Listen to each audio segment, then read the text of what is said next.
Welcome to Kruk and Kuip Extra Innings for your Sunday night. Thanks for tuning in.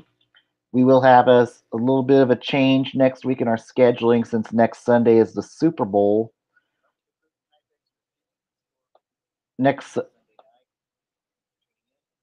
next Sunday's game will be scheduled.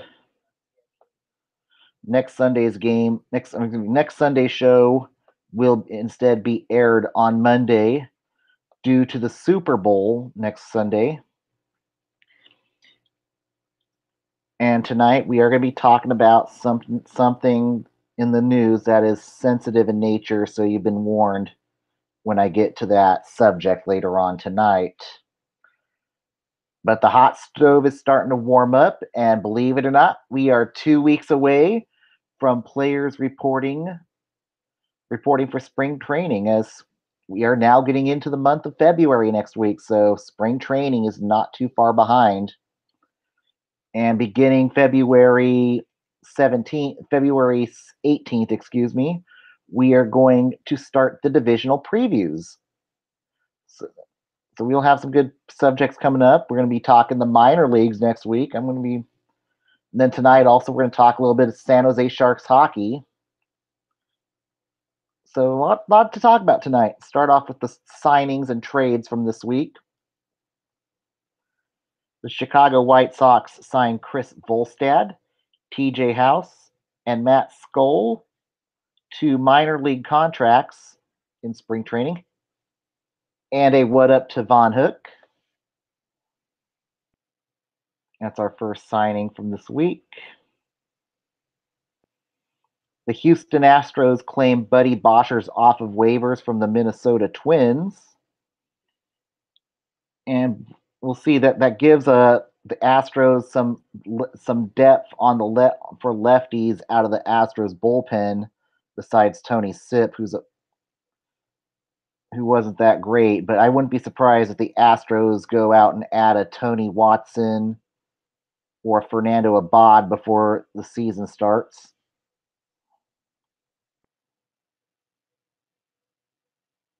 The Chicago Cubs re-signed Brian Dwensing to a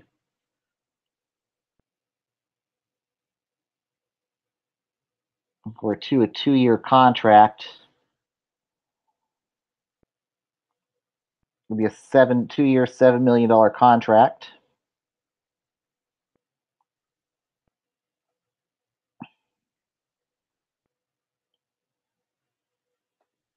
Cubs agreed.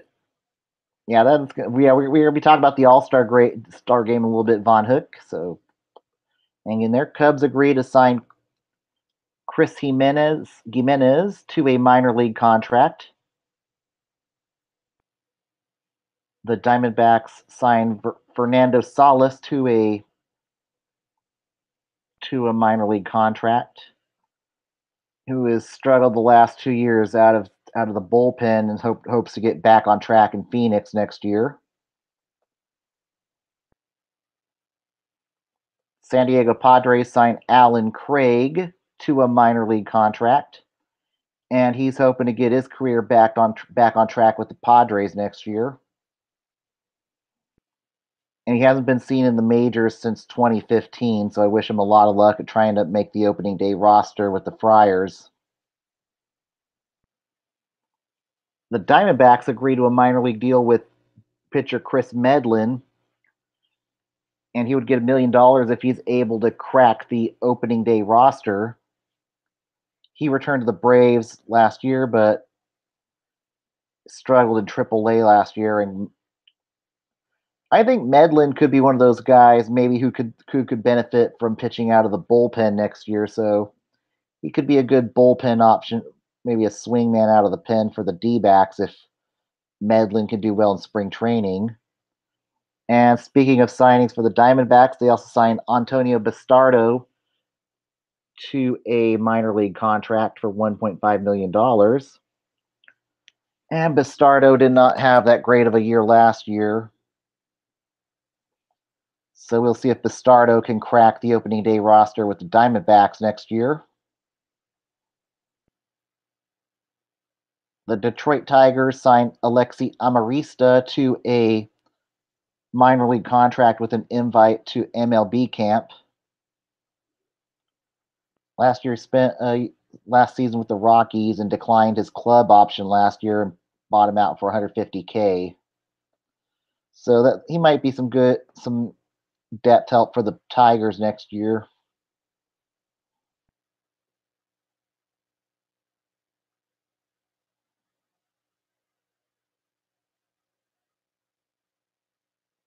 John Singleton in the minors for the D-backs receives a 100-game suspension. I have seen him hit over with the Fresno Grizzlies. He was a good player for them.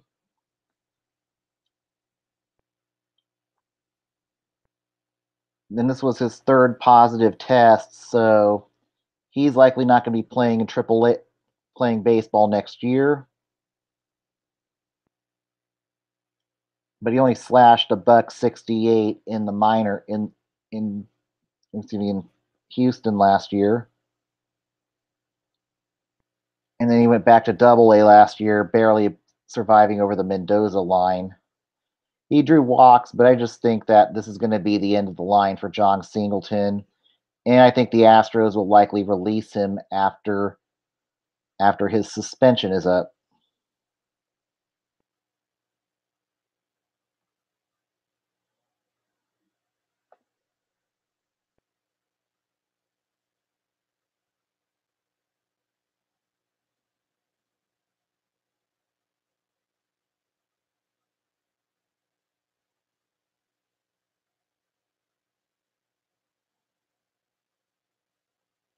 And Glenn Perkins decides to call it a career.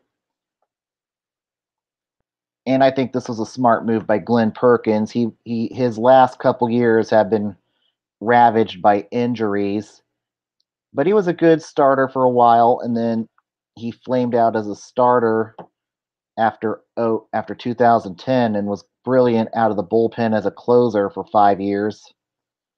And then unfortunately, the injuries just cost him his career. But I wish Glenn Perkins a happy retirement and his future endeavors with the Twins organization.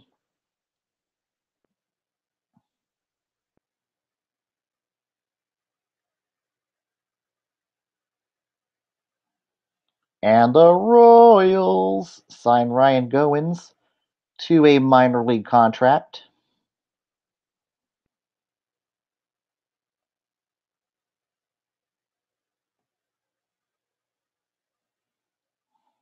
As he could be a bridge player as Kansas City begins the long rebuild process.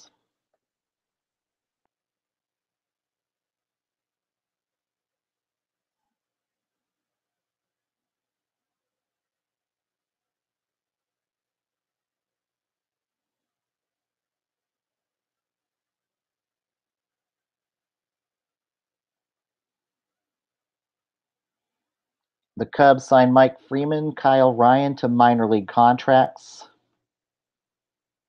as non-roster invites to spring training.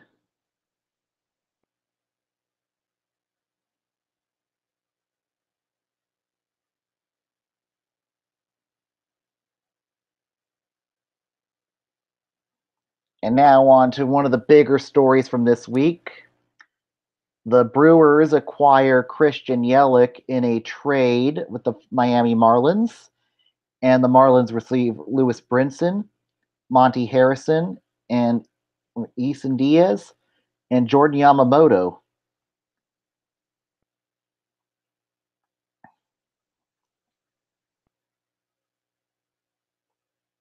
And I think this really sets up well for Yelich. I think he could certainly hit well over there at Miller Park next year, which favors the hitters. But wait, there's more. The Brewers didn't just stop there this week. They made another big signing this week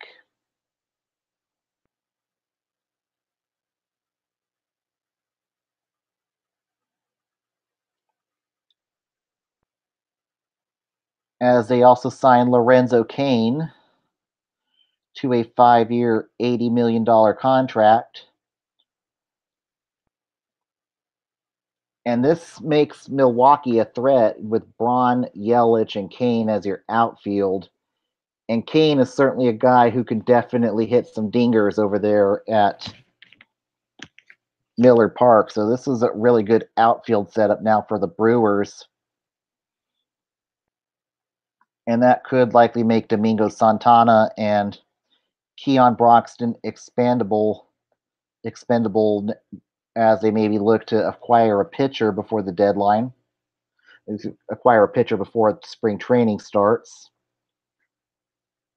And I certainly think Oakland could actually be a possibility to get Domingo Santana, as Kendall Graveman is getting close to being arbitration eligible. So that's when the A's tend to flip players. So somebody like Kendall Graveman can end up in Milwaukee, or certainly I would not be surprised if they say go out and sign either Jake Gary, sign who Darvish, because they're in talks of maybe signing Darvish. So I don't think the Brewers are going to be done. They're looking like they're definitely going to be chasing the Cubs this year. So, and it could force the St. Louis Cardinals to make some sort of a panic move in order to keep up with the Cubs and the Brewers now. So that's going to get interesting.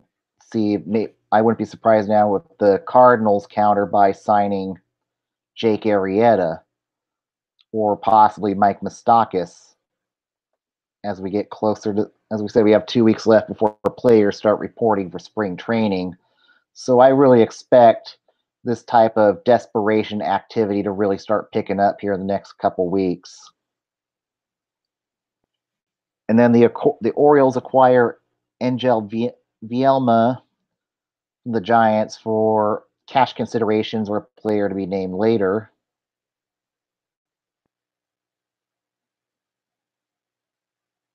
Mets designate Josh Smoker for assignment to make room for Jose Reyes, who returned on a 1-year contract. And yeah, I think Milwaukee's definitely a threat to make the playoffs this year. I think they're now a threat in the NL Central next season. Yeah, Smoker was inconsistent had control issues for the Mets next year. I won't be surprised if they go out and acquire another lefty before spring training.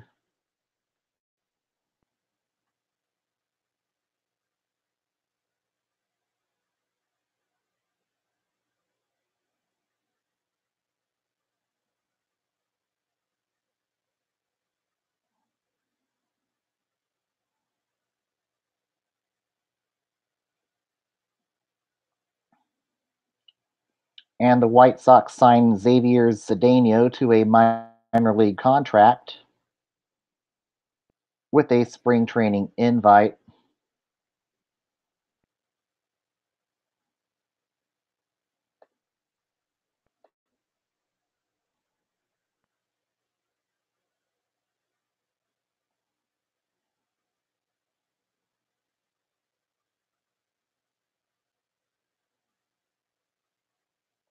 And the Orioles plan to move Manny Machado to shortstop and having Tim Beckham play in the hot corner for spring training.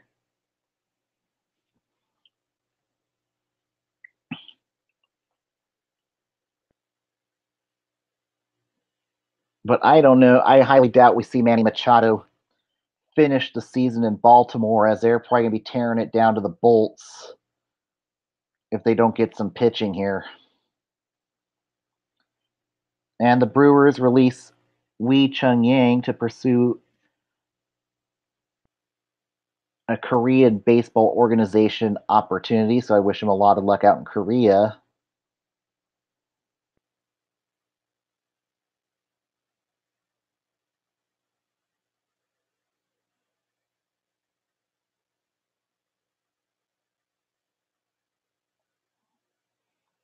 Philly signed Francisco Rodriguez to a minor league contract.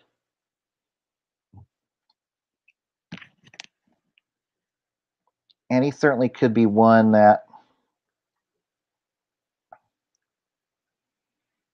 could, if he makes the roster, could maybe come back in a setup role for Nerys as Philly tries to make the next step into the rebuild.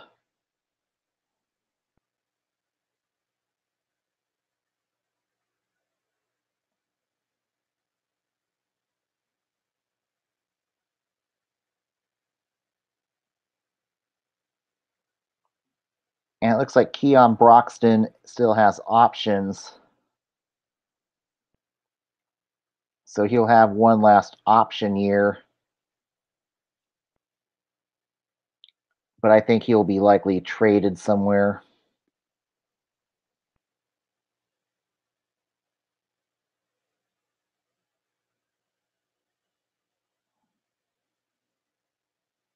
Since he has some team control, so that could certainly be interesting.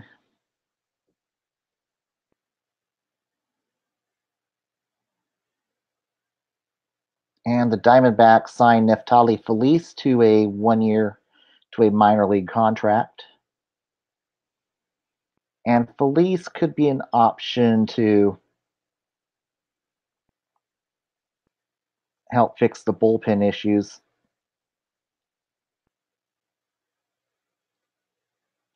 And he had a down year last year with the Brewers last year, so hopefully he can get it back together with the D-backs next year.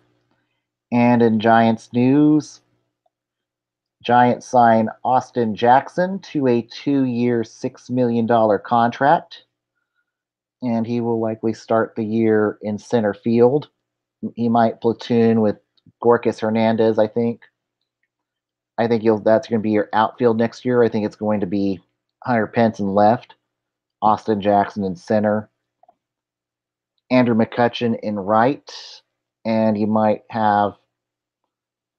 could have Austin Slater play center field with. That could certainly be an option. It's Austin Slater in center with Austin Jackson being the fourth outfielder. And then you got Gorkis Hernandez, who may or may not make the opening day roster. And if Gorkis does not make the roster, I think he's going to be claimed and be gone out of the Giants organization. And then Jarrett Parker, that's another interesting case. Can he make? He's got to shine in spring training, or he's certainly going to be out of the organization, possibly because Jarrett Parker is out of options, so he's going to be under pressure to make the opening day roster. And then you got Mac Williamson, who I think is falling out of favor with the Giants, and I think he has maybe 1 or 2 years left of options, but I don't think he's going to. But I think with him dropping in the depth chart, I certainly think Mac Williamson could be released. And then of course they've Austin Slater, who I think he's got options. He can go back down to the minors, so I think he's certainly going to be starting the year in AAA. And then Steven Duggar, who I think definitely needs some experience, needs to play in Sacramento before coming up to the Giants. I don't think the Giants want to rush him up to the majors, and that's a good idea there. And then you got Kelby Tomlinson, who I think is also getting close to running out of options. So we'll see what happens with Kelby. I think this is a critical year for him to try to make the opening day roster at this point, or else Kelby could be claimed off of waivers. And then, of course, the Giants need to figure out the 5 spot in the rotation. That will be something that we'll talk about here in a couple weeks as we are inching closer to spring training. Is who is going to win that 5 spot? It'll be Ty Block, possibly Yohan Gregorio, Tyler Beatty, and of course the Giants. Also, Giants did sign another pitcher, Chris Heston, who was with the Giants organization, who had one good year and then really flamed out last couple years after getting traded. So I certainly think Heston is somebody who, if he's willing to maybe pitch out of the bullpen. I certainly think Chris Heston could be a good bullpen option if he makes the roster or not. If Heston is willing to make the if Heston is willing to pitch out of the bullpen, so Heston definitely gives the Giants another pitching option out of the pen.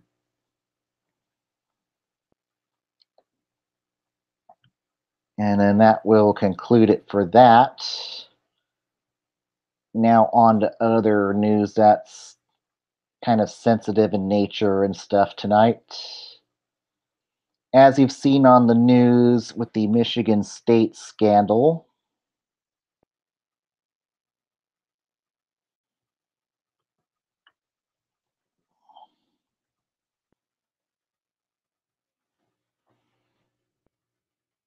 this has been a very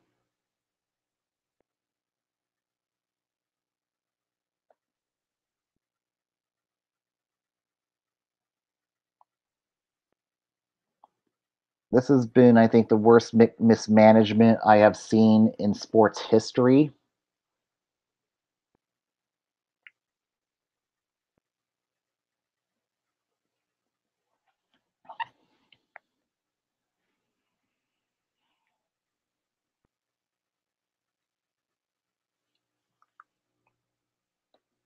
But I think that Michigan State scandal is not fun.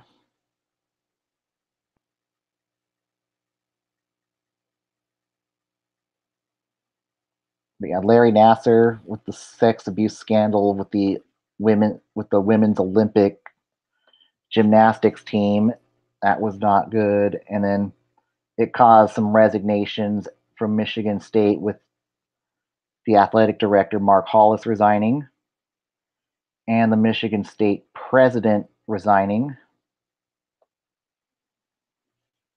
And now it's looking like Mark Emmert may be in trouble with the NCAA due to his failure to act. Lou Anna Simon also resigned, so that was the president of Michigan State. And now it's starting to head over to the NCAA. And Mark Emmert's failure to act back in 2010 is a big area of concern in all aspects of college sports, not just football and basketball, but the NCAA's failure to act is selfish. And also, it makes the NCAA a hypocrite with all these other punishments, especially what happened at Penn State a few years ago. And now Emmert is no better than the schools he's punished.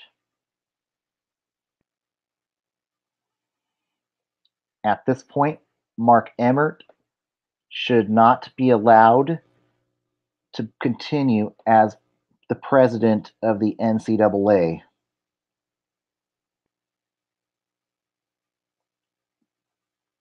Emmert cannot continue as the president of the NCAA.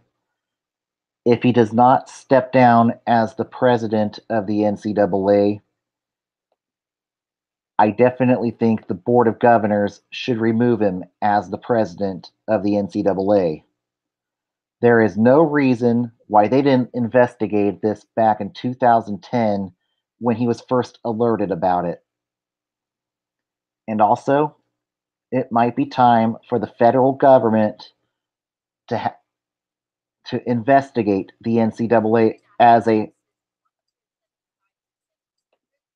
whole.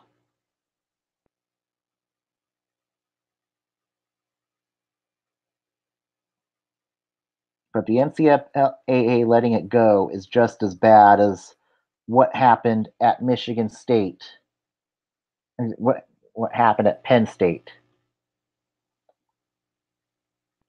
And this is now not a NCAA investigation. This is a U.S. Department of Education investigation. This is an FBI investigation. This is a Department of Justice education. And maybe, yes, he should be fired. And maybe the NCAA should be stripped of its tax exempt status for what's happening there. That's just very irresponsible and careless by the NCAA for what they did. But also, Michigan State is no better either.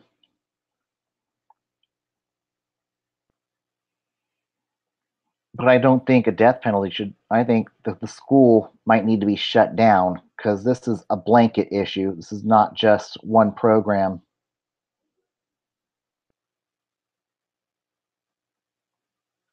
But whatever punishment should not come from the NCAA. It should come. It should come from the federal government. It should come from the U.S. Department of Education and the Department of Justice. And Mark Emmert needs to do the right thing by resigning as president of the NCAA because he's no better than Nasser for overlooking this.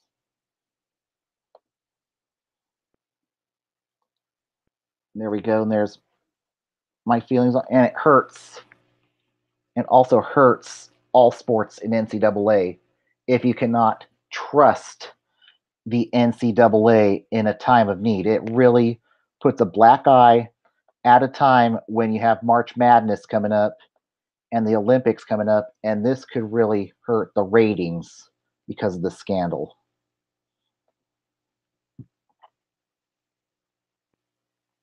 Now we're going to talk on to some good news. Now on to some San Jose Sharks news. The city of San Jose has been awarded the 2019 All-Star Game. So congratulations to San Jose. And this should be a very fun time at the Shark Tank. The last time they hosted an All-Star Game was 1997. And this should be a very exciting event, having the All-Star Game in San Jose next year with the Sharks, and also our folks at Teal Town USA. They're very, very excited about it. They're on every night after every Sharks game, so you can catch them at Teal Town USA after dark. Our friends AJ Strong and Eric Kurup, also known as Puck Guy, so catch them after every Sharks game. But this should be really good for the city of San Jose. Be good for San Pedro Square. And just about a time as BART is going to start running down to Berryessa next year, so this is really welcoming news for San Jose before they start tearing up downtown San Jose as a war zone. And this was really good. And like I said, next year you'll be able to ride the BART to San Jose for a Sharks game. The BART should be done all the way down to Milpitas and Berryessa. Oh, is the NCAA going to be in San Jose in the Bay Area too next year? That's let's see.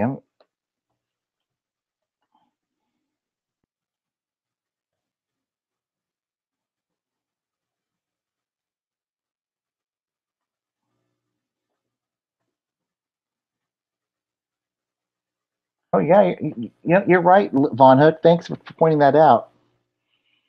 And then that's also some other good news for next year is the NCAA College Football Championship will be at Levi Stadium in Santa Clara. So that's definitely an economic boom there, especially next year where the 49ers, they're going to definitely have a product that's going to attract fans to Levi Stadium. So this is a really good year for the Bay Area and a good year for BART coming down to San Jose. So I hope that helps attendance too next year, as attendance has kind of been down for the Sharks, and having the BART run all the way down to Berryessa is going to be really good for Shark fans. But after 2019, it's going to be a bit more of a struggle traveling down to the arena, as BART construction is scheduled to start between between Berryessa and Santa Clara, as they begin the BART construction for the downtown San Jose extension. And that will have stations at Alum Rock, downtown San Jose. There'll be one right by the Shark Tank and one in Santa Clara. So that's going to be really encouraging news as BART comes down here. And I think we could see renovations to SAP Center just in time for the Bart grand opening. So really good things coming for San Jose next year. You got the All Star game, you got the national championship in Santa Clara. That's definitely going to bring a boom to the economy down there, and hopefully this could be something that could boost attendance at the Shark Tank next year. As I've seen this year, a lot of empty seats at SAP Center, and attendance has been suffering the last 2 years. And hopefully, and they need something like that to give attendance a shot in the arm at SAP Center next year, especially as the Sharks are heading for a rebuild situation. So we will see what happens with that. But congrats to the city of San Jose for and the Sharks for getting the All Star game next year. And as I say, don't forget to check out Teal Town USA After Dark after every Sharks game. Those people are really good people. They're a really good podcast. And then Teal Tinted Glasses is another good podcast done by Ian Reed. They talk CUDA and stuff. They do a weekly show, so catch them too. But I am going to wind it up for a Sunday night. Next week it will be a Monday night show since next Sunday is the Super Bowl. And we're going to talk minor league baseball next week. We're going to talk about Sacramento baseball. As we are getting close to spring training, we're going to talk a little Sacramento River Cats and the possibility of change of the new stadiums and stuff going on in AAA next year. So thanks for tuning in. Peace, love, and soul. Good night, everybody.